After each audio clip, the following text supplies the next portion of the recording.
मोर मन के सरोवर मगोरी आके गोता तहाँ लगा जाओ। हाँ मन के सरोवर मगोरी आके गोता तहाँ लगा जाओ।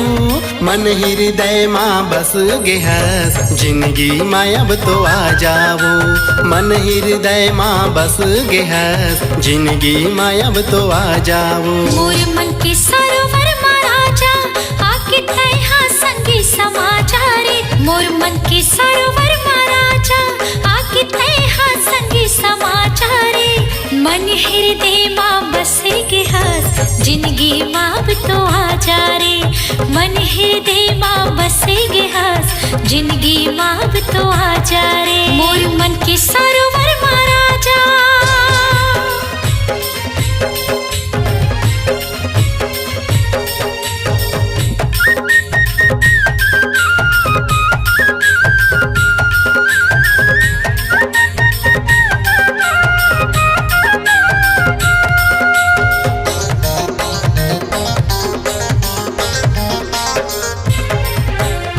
तह गंगा जल वो गोरी मैं निर्मल पानी वो। आजा लिखबो दुनिया माँ मिलके नामा कहानी वो।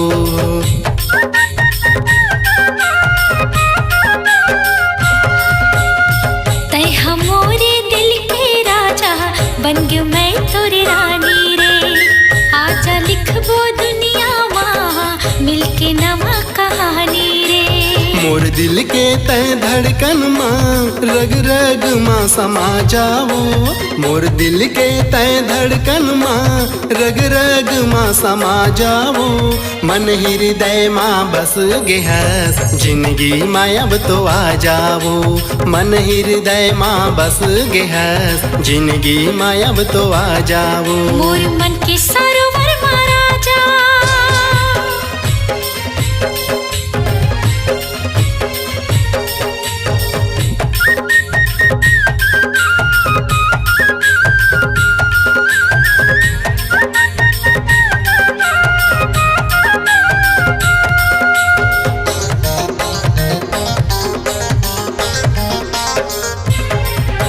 मन के समंदर में डूब गयो तोर बन जा माया के तय मोर नाव। बन के घटा बरस जा तन मा बन जा पतझड़ मा घना छाव।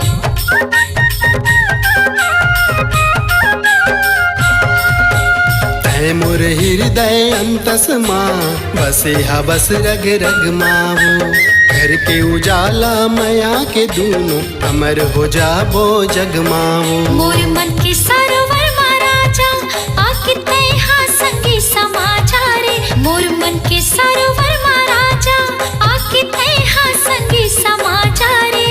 मन हृदय माँ बसे गेहस जिंदगी माँ अब तो आ जा रे।